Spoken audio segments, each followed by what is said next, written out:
Patient number 12 D-10, session 4. Both the patient and I have been learning more about her ability. She has not had any trips since the day I met her, but I'm hoping to induce another one during a session so that I may observe again. The more I learn about how the trips work, the better I will be able to instruct the patient on how to control them. So far, we've discussed her earlier, more pleasant travels. Today, I plan to ask about the less enjoyable trips. Hello, Sam. It's good to see you. How are you feeling today? Hi, Dr. Bright. I'm doing well. Another trip-free week. I'm glad to hear it. But remember, Sam, that doesn't mean they're gone forever. While I'm pleased with your progress, this isn't something you can just get over in a few weeks. I know. But I'm enjoying the break while it lasts. Of course. I know that many of your trips have been challenging. Much of history is unpleasant. Do you think you could tell me about them? It's really the amount of time spent away that's difficult. How do you mean? Most of the trips you've told me about so far have been a day at most. Right, yeah, that's how they started out. But when I was 16 or so, they started getting longer. And less pleasant? Yeah, I guess you could say that. Could you tell me about it? What was the first long trip that you took? It was a few months after that trip to the French court that I told you about. And that one was just half a day, like so many others, but this was the first trip that was longer than a day. How long was it? I'm not exactly sure. 3 weeks, maybe a month, I don't know. A month? That's quite a dramatic shift. 1 day to 1 month? I know, trust me. And the amount of time that passed in your own life? Were you still gone for only a few minutes? Yeah, I think so. It's a little different every time, but I don't think it was longer than 30 minutes. So, 1 month. Where did you go? I'm not sure exactly. Somewhere in Europe, it was hard to tell. Were you in the countryside? No people, no landmarks? Oh, no, there were people around. I think it was World War I. The uniforms looked like it was maybe World War I, and then there was the whole trench thing, so yeah, I think that's where I was. I never got any confirmation, but it's not like they exactly called it World War I at the time, particularly when fighting it. Not that that would have helped if they did, because, I don't speak any German, so I didn't really know what any of them were talking about anyway. You were in the trenches of World War I for 4 weeks? Yeah, I guess so. And you were how old? 16? Yeah, somewhere around there. Sam, I'm so sorry. I can't even imagine what that must have been like to be so young and see what you must have seen. Yeah, it's something I've tried not to think too much about since it happened. I understand. But I think it would be good for you to tell me about it. Why? What can we possibly learn from it? I don't understand why I need to talk about every single trip I ever took. It's always the same. I'm just stuck there, not able to talk to anyone, not able to change anything. It doesn't matter where I am. None of it's real. It's like just dreaming or something. But it's not a dream. And even though a month didn't pass in your real life, you still spent that amount of time in what I imagine was a horrific war zone. That matters quite a lot. It must have been very traumatizing. Of course it was traumatizing. But a lot of the trips have been traumatizing. At least I know I can't get hurt. But you saw other people get hurt, didn't you? Yeah, I did. Of course I did. It was a war. One of the worst wars in history. And it's just like the history class teaches you. Absolutely brutal. The smell of the trenches, the mustard gas, all those bodies. Some of the men in the trenches were even my age. Boys, I guess, not men. And they all died, every single one. I'm so sorry, Sam. I can only guess at the lasting effects something like that has had on you. The horrors that you witnessed, the carnage. You must have been completely terrified. Yeah, I was. Talk to me about it. Tell me about what you saw. Why? I don't exactly want to relive the whole thing right now, do I? Out of all of the trips, it was one of the worst, especially since it was after. It was really, really bad. Especially since it was after what? After such a nice trip. The one before it, I mean, it was just a big shock, that's all. I should think so. That is a very big shift for your trips to take. Do you think there was a reason for the change? I don't know. I can't control anything about them, you know that. Of course. But it seems as if your earlier trips were mostly harmless, sometimes downright enjoyable. And as you grew older, you started to travel to more upsetting places.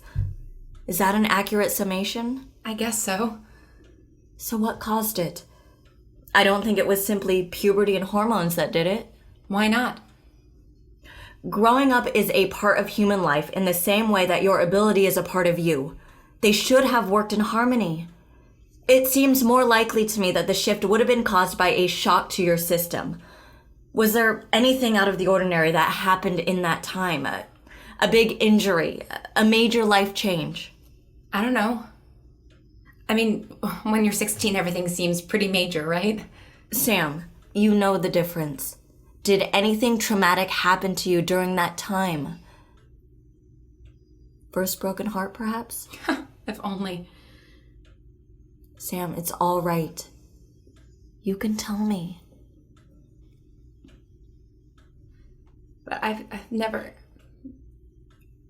told anyone. I can't. It's too much? Yes, yeah, it's too much. I don't want to leave again. It's been so good these past few weeks. Please don't make me leave again. I can't help you if you don't tell me, Sam. Remember, even if you start to panic and you leave, you will come back, and I will be right here for you. You can't tell anyone, please. It was all my fault, and I've never told anyone. What was your fault, Sam? What happened when you were 16?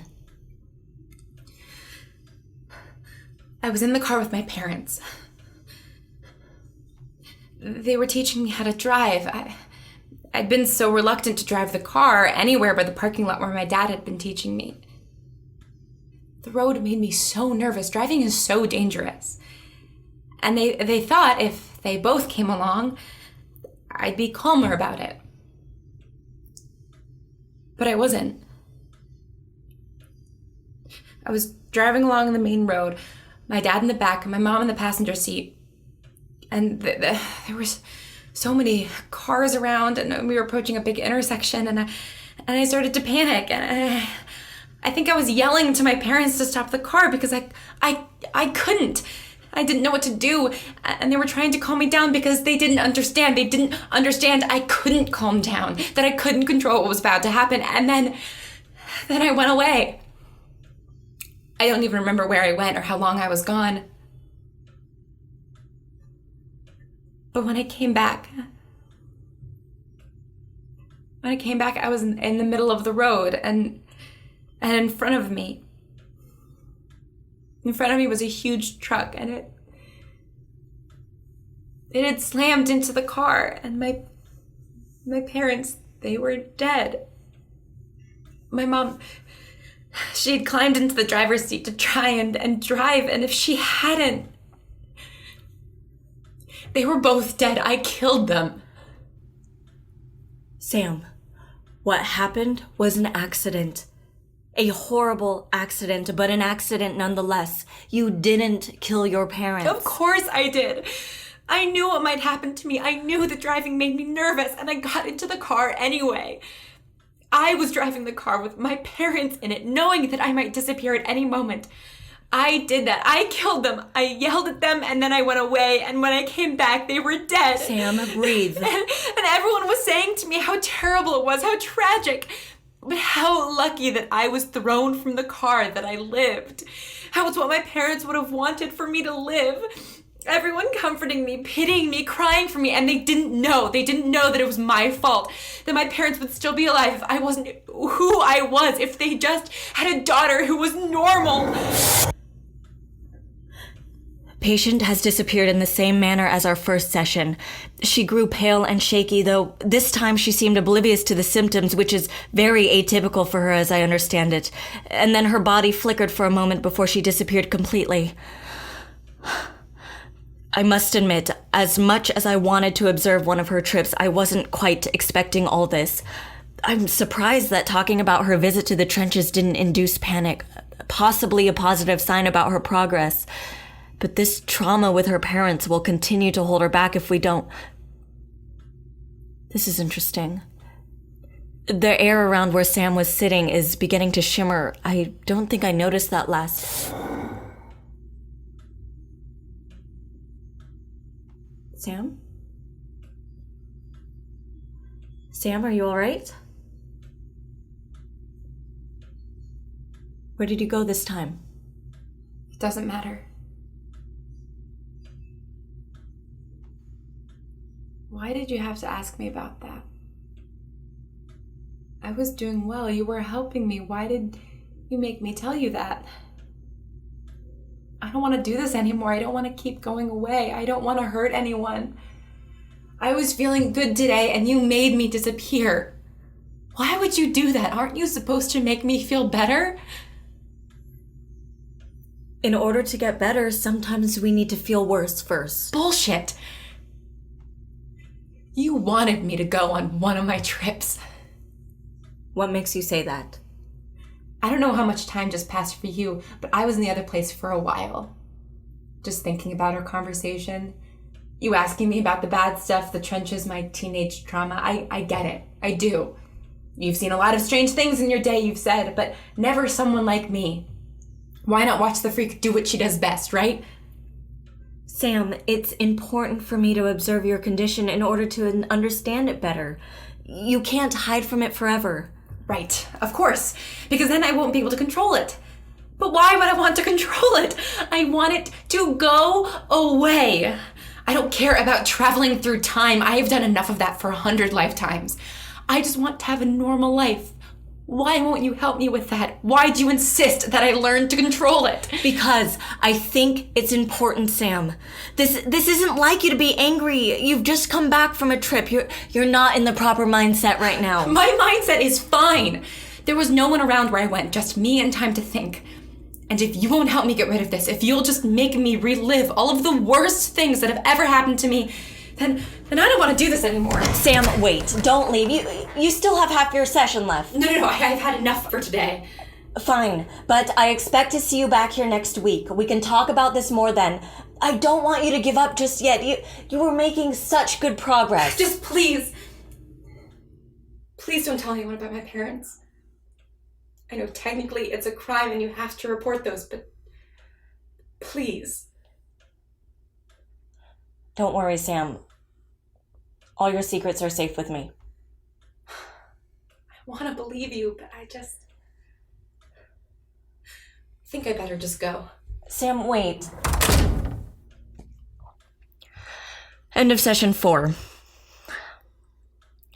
I was very surprised by the subject's demeanor after she returned.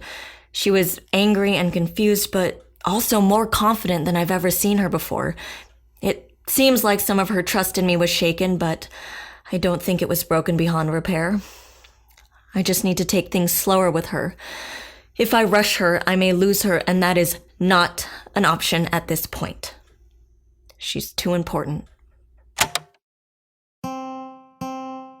The Bright Sessions is written and produced by Lauren Shippen. The voice of Dr. Bright is Julia Morizawa. The voice of Sam is Lauren Shippen. Special thanks to Elizabeth Laird for her advice as both a psychologist and lover of fiction, to Elizabeth and Matthew Harrington for their enduring support, and to Anna Laurie for our graphic design. For additional content, or to donate to our podcast, please visit thebrightsessions.com. For any questions or just to say hi, email us at thebrightsessions@gmail.com. Thanks for listening, and stay strange.